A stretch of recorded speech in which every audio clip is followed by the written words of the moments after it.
नमस्कार, अपना हिमाचल देख रहे हैं आप। आपके साथ मैं हूं खुशबू पांडे। बुलेटिन की शुरुआत करेंगे बड़ी और अहम जानकारी के साथ करेंगे। इस वक्त की बड़ी खबर से आपको अपडेट करवाएंगे। ये बड़ी जानकारी आ रही है, सीएम के प्रधान मीडिया सलाहकार ने पीसी की है। नरेश चौहान ने विपक्ष पर पलटवार किया है प्रेस कॉन्फ्रेंस के दौरान। तो विपक्ष के आरोपों को यहां पर निराधार बताया है। ये बड़ी जानकारी आप तक पहुंचा रहे हैं। पहले पूरी जानकारी ले। विपक्ष के नेता ये नरेश चौहान की ओर से कहा गया है, ये समय लोगों की मदद का है, राजनीति का नहीं। सीएम के प्रधान मीडिया सलाहकार नरेश चौहान ने प्रेस कॉन्फ्रेंस किया है। नरेश चौहान ने यहां पर विपक्ष पर पलटवार भी किया है। विपक्ष के आरोपों को यहां पर निराधार बताया है। ये बड़ी जानकारी आप तक दे रहे हैं।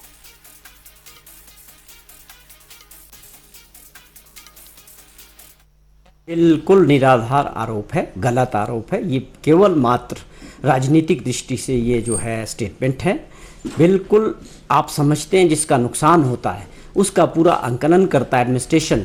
पटवारी से लेकर पूरे रेवेन्यू के लोग, बीडीओ से लेकर एसडीएम तक, डीसी तक पूरी लिस्टें बनती है, वेरिफिकेशन होती है और वहाँ के जो अधिकारी है उनकी जिम्मेदारी होती है कि अगर गलत होगा तो उसके लिए वो जिम्मेवार होंगे।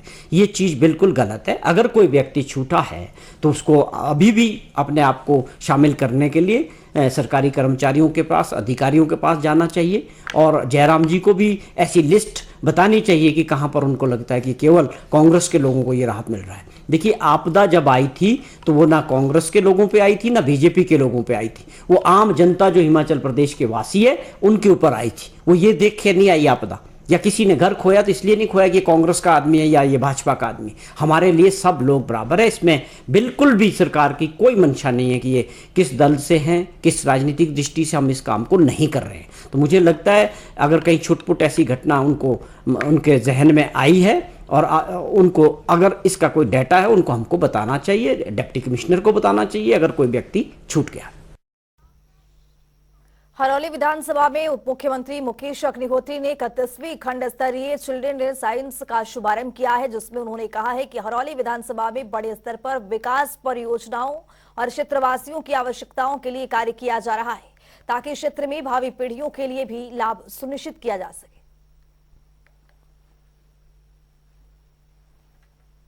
चाहे वो कितना मर्जी पावरफुल आदमी हो, senior secondary school, high school, primary school, उसके आसपास उसके विसिनिटी में जितने भी ठेके हैं नहीं चलने देंगे। हमें अपनी कॉन्स्टिट्यूंसी का मॉडल इस ढंग से तैयार करना है कि ये एक आदर्श कॉन्स्टिट्यूंसी है और उसी हिसाब से हम प्लानिंग कर रहे हैं, अपने बच्चों के लिए प्लानिंग कर रहे हैं। और इसलिए जो भी इस कॉन्स्टिट्यूंसी के विकास के लिए, कल्याण के लिए, गरीब की सेवा के लिए जिस चीज़ की ज़रूरत है उस इंफ्रास्ट्रक्चर को हम डेवलप कर रहे हैं। बड़े पैमाने पे सड़कें बनने जा रही हैं। लगभग 150 करोड़ रुपए की सड़कें और 150 करोड़ रुपए का पानी का बजट जो है हम सैंक्शन कर चुके हैं। चाहे वो कितना। हिमाचल में इजराइल हमास के बीच जारी संघर्ष के बीच हिमाचल में राजनीतिक गर्मा गई है। अब इस मामले में आईसीसी के प्रवक्ता कुलदीप सिंह राठौर ने कहा है कि फिलिस्तीन के समर्थन में खड़े और कांग्रेस पार्टी फिलिस्तीन के साथ। उन्होंने कहा कि फिलिस्तीन और हमास को एक दिखाने की कोशिश की जा रही है जो सही नहीं है। फिलिस्तीन की कल्पना एक राष्ट्र के रूप में की जाती है जबकि हमास एक सैन्य संगठन है, लिहाजा वो फिलिस्तीन के समर्थन में पार्टी के स्टैंड के साथ है।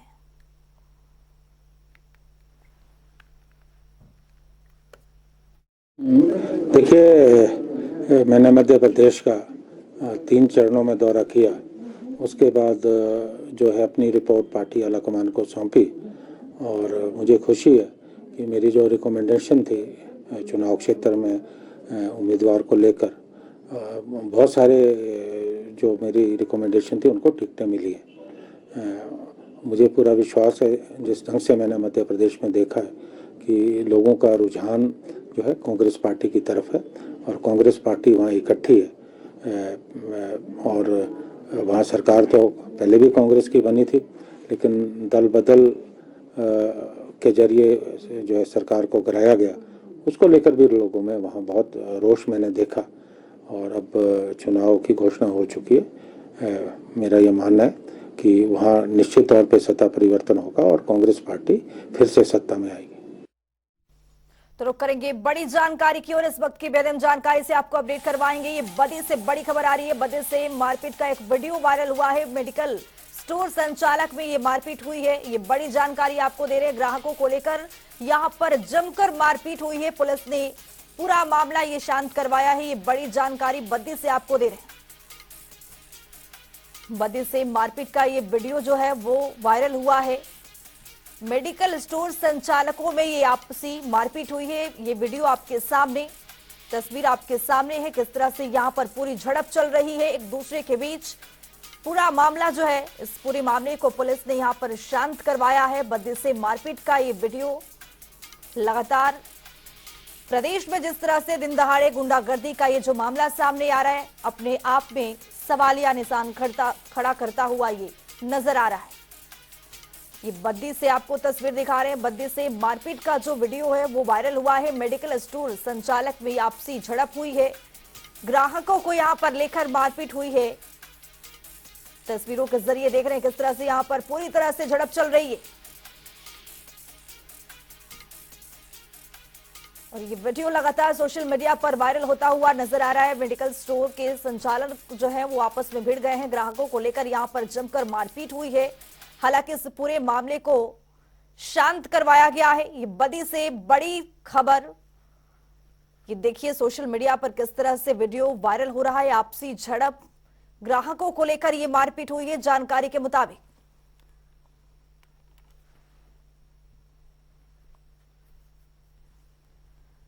बदी से मारपीट का ये वीडियो वायरल हुआ है। मेडिकल स्टोर संचालक में आपसी भिड़ंत हुई है। ग्राहकों को लेकर ये जमकर यहां पर मारपीट चली है। ये बड़ी जानकारी आपको बद्दी से दे रहे हैं।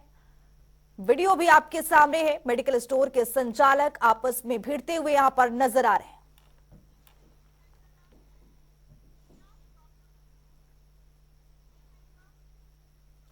शिमला में पोलन से होने वाली बीमारी का खतरा मंडराने लगा है। पोलन की वजह से दमा, सांस लेने में दिक्कत और आंख, त्वचा और एलर्जी की समस्याएं बढ़ रही हैं। पोलन में सांस लेने में मरीजों का दिक्कत का सामना करना पड़ रहा है। आईजीएमसी की रिपोर्ट के अनुसार रोजाना 20 से 30% मरीज ओपीडी में आ रहे हैं। अधिकतर ग्रामीण इस बीमारी को सामान्य समझकर नकार रहे हैं, जिससे आने वाले समय में गंभीर समस्या का रूप लेने वाला है।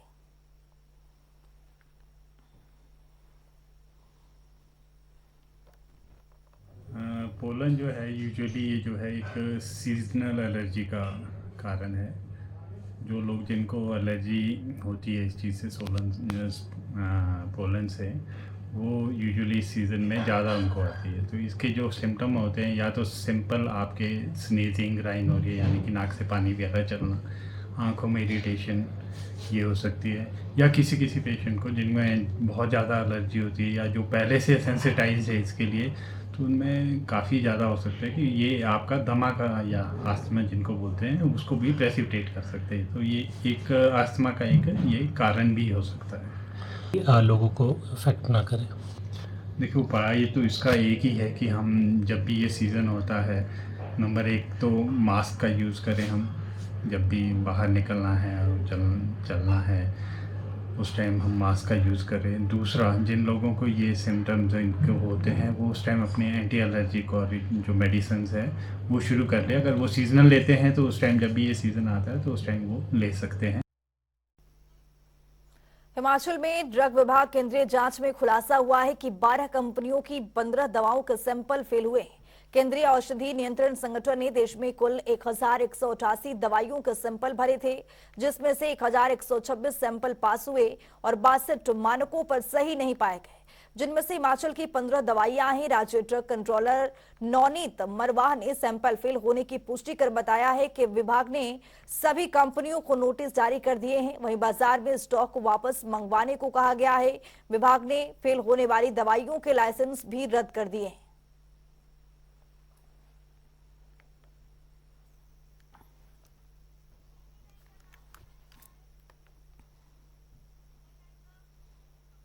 पूर्व मुख्यमंत्री जयराम ठाकुर के गृह जिला मंडी के लोगों को आज तक बस की सुविधा से वंचित है। सुंदरनगर से गुरुकोट वाया घड़ियातर सड़क को बने हुए 20 वर्षों से भी अधिक का समय बीत चुका है, लेकिन आज तक सड़कों पर कोई बस सेवाएं शुरू नहीं हो रही हैं। कुछ समय पहले तक इस रूट के आधे भाग तक नीर चौक की तरह से एक बस आती थी, लेकिन उसे भी बंद कर दिया गया है, जिससे लोगों को कई तरह की समस्या का सामना करना पड़ता है। ग्रामीणों ने सरकार से गुहार लगाई है कि सुंदर नगर गुरुकोट वाया घड़ियातर सड़क पर सिर्फ सुबह शाम ही नहीं बल्कि दिन के समय में भी बस सेवा शुरू की जाए। एक्चुअली ये जो हमारा गुरकोठा घड़ियातर सड़क मार्ग है, इस पे हमें बहुत ज़्यादा समस्या है बस की। और इस सड़क मार्ग को बने हुए काफ़ी लंबा समय हो गया, पक्के हुए इसको काफ़ी समय हो गया है, लेकिन सरकार ने आज तक इसकी सुध नहीं ली कि इसके ऊपर कोई नए बस रूट जो एक्सप्लोर करने हैं या नई बस इस पे चलानी है।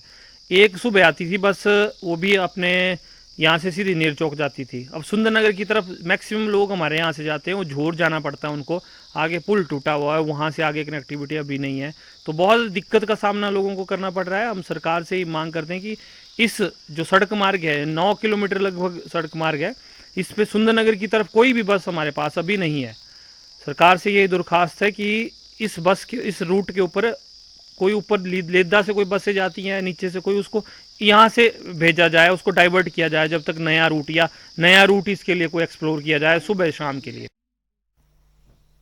हरियाणा विधानसभा के अध्यक्ष ज्ञानचंद गुप्ता ने अग्रोहा धाम के ऐतिहासिक पुरातत्व स्थल पर एक प्रतिष्ठित संग्रहालय की स्थापना की जाएगी। ऐतिहासिक स्थल अग्रोहा धाम को सरकार विकसित करने जा रही है। विधानसभा अध्यक्ष ज्ञानचंद गुप्ता ने पीडब्ल्यूडी रेस्ट हाउस में विकास को लेकर चर्चा की है। इस स्थल के विकसित होने से न केवल आस्था का ये केंद्र विश्व में अपनी पहचान बनाएगा बल्कि स्थल पर्यटन के रूप में भी विख्यात होगा। और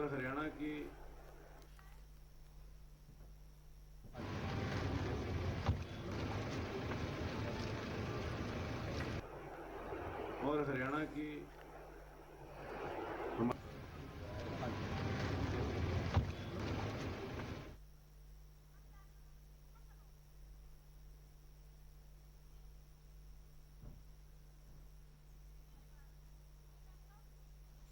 एचपीयू में विशेष कार्यक्रम का आयोजन किया गया है, जिसमें 19 ऑस्ट्रेलियाई नागरिकों ने एचपीयू के छात्रों के साथ सांस्कृतिक आदान प्रदान किया है। इस दौरान उन्होंने इजराइल हमास में जारी संघर्ष को लेकर कहा है कि विश्व में सभी लोग शांति रखें।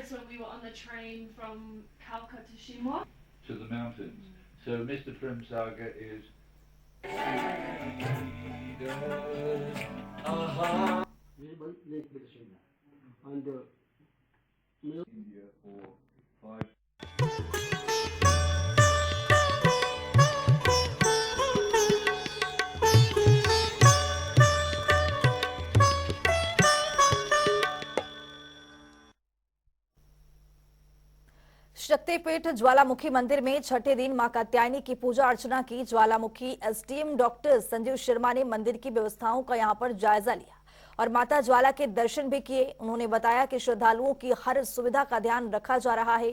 सुरक्षा व्यवस्था चाक चौबंद है और पुलिस बल तैनात किया गया है। अभी तक सभी नवरात्र सुख शांति से व्यतीत हुए हैं और आगे भी उम्मीद है कि शांतिपूर्वक ही नवरात्रों का समापन होगा।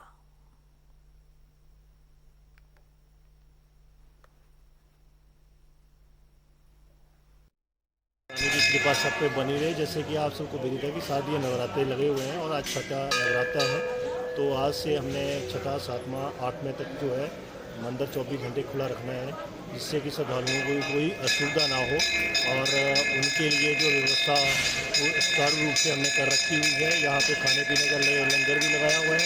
साथ में उनके सुरक्षा के लिए हमारे पर्याप्त मात्रा में जो है सुरक्षा तैनात किए गए हैं। साथ में सभी पंक्तिगत जो अपने जिग-जैग के थ्रू जो है दर्शन करें, उसके लिए व्यवस्था कर दी गई है। हिमाचल प्रदेश एक खूबसूरत राज्य है, जहां 51 शक्तिपीठों में से 5 मंदिर है, जहां मां अलग अलग रूप में विराजमान है। इनमें शक्तिपीठों में से एक है मां नैना देवी मंदिर का मंदिर, जहां होते हैं कई चमत्कार। देखिए इस रिपोर्ट के जरिए। जहां गिरी थी माता सती की आंख, वहां मात्र दर्शन से होता है उद्धार। मां करती है कई चमत्कार, जो शक्ति पीठों में है विराजमान। श्री नैना देवी मंदिर की महिमा है अपरंपार। हिमाचल प्रदेश का विश्वविख्यात शक्तिपीठ श्री नैना देवी मंदिर समुद्र तल से लगभग 5000 फीट की ऊंचाइयों पर विद्यमान है। ये मंदिर पंजाब हिमाचल सीमा पर स्थित श्री आनंदपुर साहिब से मात्र 18 किलोमीटर की दूरी पर एक ऊंची पहाड़ी पर स्थित है। हर साल लाखों की संख्या में श्रद्धालु पंजाब, हिमाचल, हरियाणा, दिल्ली, यूपी, बिहार, उत्तराखंड और अन्य प्रदेशों से माता के दर्शन के लिए आते हैं। विदेशों से भी कई श्रद्धालु माता के दर्शन के लिए आते हैं। नैना देवी मंदिर 51 शक्तिपीठों में शुमार है। क्या है मंदिर की कहानी? पुराणों में लिखा गया है कि देवी पार्वती के पिता दक्ष प्रजापति ने जब विशाल यज्ञ में भगवान शिव को आमंत्रण नहीं दिया तो इस कदम से नाराज होकर देवी पार्वती यज्ञ के हवन कुंड में कूदकर सती हो गई। इससे दुखी भगवान शिव ने देवी पार्वती का पार्थिव शरीर लेकर ब्रह्मांड के चक्कर लगाने शुरू कर दिए, जिसके बाद सृष्टि का संतुलन बिगड़ने से तीनों लोकों में हाहाकार मच गया। तब सृष्टि के संरक्षक भगवान विष्णु ने सुदर्शन चक्र से सती के शव को खंड खंड कर दिया। इस घटना में पार्वती की बाई आंख देश के इसी हिस्से में गिरी और इस देवी का नाम नैना देवी रखा गया। शहर को अगर आप ऊंचाई से देखेंगे तो ये आंख के आकार का नजर आता है। वही माता श्री नैना देवी के नाम को लेकर और भी कई तरह की मान्यताएं हैं। कहते हैं कि जब माता श्री नैना देवी ने महिषासुर का वध किया था तो सभी देवताओं ने खुश होकर जय नैना माँ उद्घोष किया। इसलिए भी माता श्री नैना देवी के तीर्थ स्थल का नाम श्री नैना देवी पड़ा। माँ के मंदिर में कई चमत्कार होते हैं। श्री नैना देवी मंदिर के चमत्कार। पहला चमत्कार, इस कलयुग के अंदर भी श्री नैना देवी मंदिर में 2 चमत्कार विद्यमान है। पहला चमत्कार है माता जी का प्राचीन हवन कुंड। कहते हैं इसमें जितना मर्जी हवन करते जाओ शेष कभी नहीं उठाना पड़ता। सारी राख भभूति इसी के अंदर समा जाती है। दूसरा चमत्कार है माता जी की ज्योतियों का आना। माँ ज्वाला देवी माता श्री नैना देवी से मिलने आती है। सबसे पहले ज्योति के दर्शन माता के त्रिशूल पर होते हैं। उसके बाद श्रद्धालुओं के हाथों पर पीपल के पत्तों पर ज्योतियों के दर्शन होते हैं और ये 15 से 20 मिनट तक चमत्कार देखने को मिलता है। श्रद्धालुओं की आंखों में किसी भी प्रकार की परेशानी हो या कोई बीमारी, अगर श्रद्धालु माता के दरबार में चांदी के नेत्र चढ़ाता है तो उसकी आंखों की रोशनी ठीक हो जाती है। माता श्री नैना देवी के मंदिर में हर रोज 5 आरतियां होती हैं, जिनमें 2 स्नान और श्रृंगार आरती शामिल है। माता जी की पहली आरती सुबह 4 बजे होती है। उसमें माता जी को 5 मेवे का भोग लगता है। श्री नैना देवी के मंदिर में कब होती हैं आरतियां? दूसरी आरती सुबह 6 बजे होती है, जिसमें माता जी को कढ़ाई और बर्फी का भोग लगता है। उसके बाद तीसरी आरती दोपहर के समय होती है। माता जी को राजश्री भोग लगता है, जिसमें 5 सब्जियां, बासमती चावल और खीर शामिल होते हैं। शाम के समय 7:30 बजे माता की आरती होती है, जिसमें माता जी को चने पूरी का भोग लगता है। रात के समय 9:30 बजे माता जी की शयन आरती होती है, जिसमें माता जी को फल और दूध का भोग लगता है। नवरात्र शुरू होते ही मंदिरों में श्रद्धालुओं की भीड़ उमड़ने लगती है।